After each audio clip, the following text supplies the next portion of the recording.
Mirzapur the movie, Mirzapur web series જે આવી હતી ભાઈ, વેબ સિરીઝની દુનિયામાં જેને ધમાલ મચાવી, જેને ઇન્ડિયન લોકોને, જે થિયેટર અને ઘરે ફિલ્મ જોવાના શોખીન હતા તે લોકોને વેબ સિરીઝ તરફ વારોવારી જે વેબ સિરીઝ હતી તે હતી મિર્ઝાપુર. અને ભાઈ જેને ખૂબ ભોકાલ મચાવી હતી, લોકોના દિલો દિમાગ ઉપર રાજ કર્યું હતું અને જેને 3 સિઝન આવી હતી, તેને એક ફિલ્માંકનના શોર્ટ સ્વરૂપે જેનું એક ટ્રેલર ટીઝર રિલીઝ થયું છે મિત્રો. તો તેમાં બતાવવામાં આવ્યું છે કાલીન ભૈયા તે પોતાના મિર્ઝાપુરના લુકમાં છે, અને ખાસ જે લોકોને જે ખૂબ એક્સાઇટેડ કરે છે તે જે મુન્ના ભૈયા પાછા આવી રહ્યા છે, એટલે કે મુન્ના ભૈયા. તેની સાથે સાથે જ આપણા અલી ફૈઝલ જે છે, જેની સાથે એક થોડીક ચેન્જીસ કરવામાં આવ્યો છે.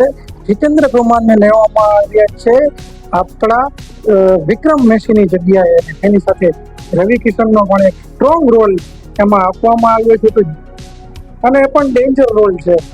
એમાં પણ એક ડાયલોગ છે, નમક ચાહીએ, સેના માટે તમને ટ્રેલરમાં બતાવશે. પણ મિત્રો લાગી રહ્યું છે કે ભાઈ 3 સિઝન આવી ગઈ તો હવે આમાં શું હશે, પણ કંઈક અલગ સ્ટોરી, ડિફરન્ટ વસ્તુ સાથે મિર્ઝાપુર ધ મૂવી ટ્રેલર જોઈને લાગે છે કે ભાઈ કંઈક એક્સાઇટેડ છે એમાં. તેમાં પણ રવિ કિશનની એન્ટ્રી છે અને આપણા કાલીન ભૈયા અને મુન્ના ભૈયા પણ, એટલે કે મુન્ના ભૈયાની હાજરી એ ખરેખર મિર્ઝાપુર માટે ગ્રેટ છે. તો ટ્રેલર આવી ગયું છે ખૂબ, જે મિર્ઝાપુરની જેમ જ, અને તેનું જે મ્યુઝિક જે છે તે બધું જ જબરજસ્ત રીતે પ્રેઝન્ટ કરવામાં આવ્યું છે ટ્રેલરમાં.